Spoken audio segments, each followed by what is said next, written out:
Par Yvon Riel, l'orpaillage clandestin, la pêche illégale, l'urbanisme spontané, cela fait de la Guyane une terre française unique, très loin des réalités françaises, les réalités judiciaires. Alors c'est sûrement une terre unique, d'abord par ses caractéristiques géographiques, qu'on ne peut pas oublier, la présence de la forêt, une population extrêmement multiculturelle, et aussi par ses affaires judiciaires. C'est vrai qu'il n'y a qu'en Guyane où on trouve des affaires d'orpaillage, il n'y a qu'en Guyane où la pêche est aussi prégnante dans les affaires judiciaires, ça existe sur les côtes espagnoles, on le sait très bien, mais aussi c'est qu'en Guyane on arrive, tous les services de l'État arrivent de travailler de concert pour lutter contre ces phénomènes.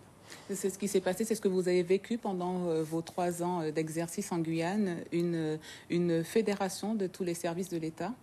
Voilà, je voulais souligner, je soulignerai à mon départ, c'est que franchement, en Guyane, et ça a été remarqué au plus haut niveau, l'interministériel fonctionne. C'est-à-dire que tous les services poursuivent un but extrêmement précis décidé par le gouvernement dans des circulaires de politique pénale pour nous, et tout le monde va dans le même sens, sans arrière-pensée. Et je dois remercier ici, que ce soit la préfecture, le préfet, l'armée qui participait énormément, les services de police et de gendarmerie, mais également tous les services d'éducation nationale, la DEAL. Tous ces services travaillent vraiment dans l'intérêt des Guyanais. Et vous avez vu la coopération avec les pays frontaliers évoluer également dans le traitement des affaires. Alors, elle a évolué un peu différemment si on se situe au Brésil ou au Suriname. Au Brésil, il y a une forte collaboration qui s'est mise en place entre les armées. Vous savez que la convention a été ratifiée, donc on espère qu'elle va pouvoir donner ses fruits. Au Suriname, on a négocié une convention franco-surinamienne judiciaire qui doit être ratifiée bien sûr par les parlements. Et on sait qu'actuellement, des opérations sont menées par l'armée surinamienne pour lutter contre l'orpaillage. Alors, je vous ai entendu dire en radio qu'être sur de Guyane Première radio, qu'être procureur de la Guyane demandait d'avoir les nerfs solides. Pour quelle raison? Parce qu'il y a des affaires tous les jours.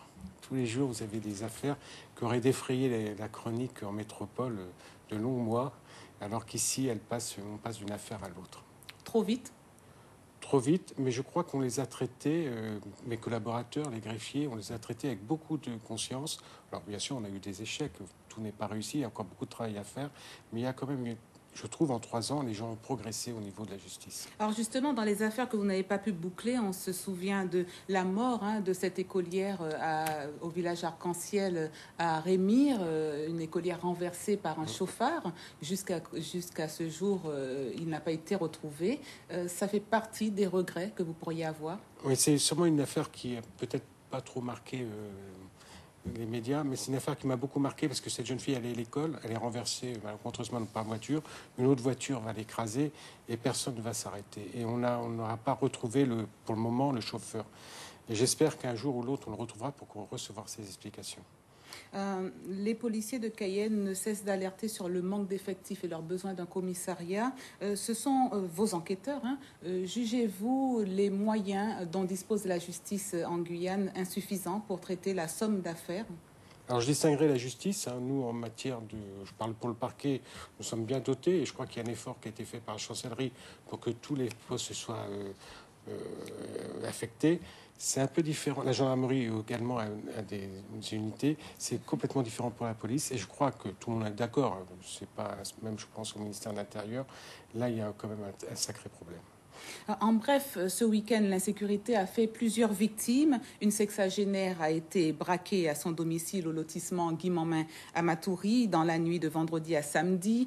Sous la menace d'une arme, les voleurs lui ont dérobé ses bijoux. À Rémire-Montjoly, samedi soir, c'est un commerçant qui a été braqué. Un peu avant la fermeture de son magasin, un homme armé d'un fusil à canon scié dérobe 150 € dans la caisse. Les auteurs de ces braquages avaient pris le soin de dissimuler leur visage. Concernant l'insécurité, Yvon Riel, vous dites que la Guyane reste un département violent, mais moins violent qu'il y a 20 ans. Or, le sentiment d'insécurité, lui, va grandissant. Comment est-ce que vous expliquez cela? Alors, il y a une raison qu'on retrouve partout, c'est qu'on se reporte à l'ancien temps, c'est toujours mieux, alors qu'on sait très bien que ce n'est pas forcément le cas.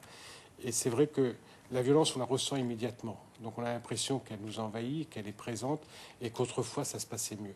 Mais c'est vrai que lorsqu'on regarde les chiffres sur un long terme, on s'aperçoit qu'il y a une diminution, par exemple, par moitié des homicides.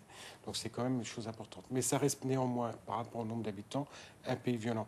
Et vous avez rappelé dans les faits que vous avez décrits la présence des armes. Et sûrement, un des efforts que devra faire mon successeur et puis les autres administrations, c'est maîtriser ces armes et maîtriser la manipulation des armes. Je rappelle que dernièrement, un petit garçon a tué sa petite sœur parce qu'il y avait une faute inexcusable du père de laisser une carabine chargée dans une pirogue avec 2 enfants sans surveillance.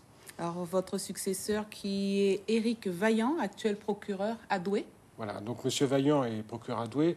Je rappelle que M. Vaillant quand il était jeune substitut, était à Fort-de-France, donc il a déjà fait des séjours à Cayenne. Et je suis persuadé qu'il s'adaptera fort bien à ce poste et qu'il continuera la mission de justice. En espérant en tout cas qu'il sera aussi disponible que vous pour la presse. On en profite pour vous remercier, Yvon Auriel. C'est moi qui vous remercie de votre accueil. Et bonne continuation à vous. Je vous remercie.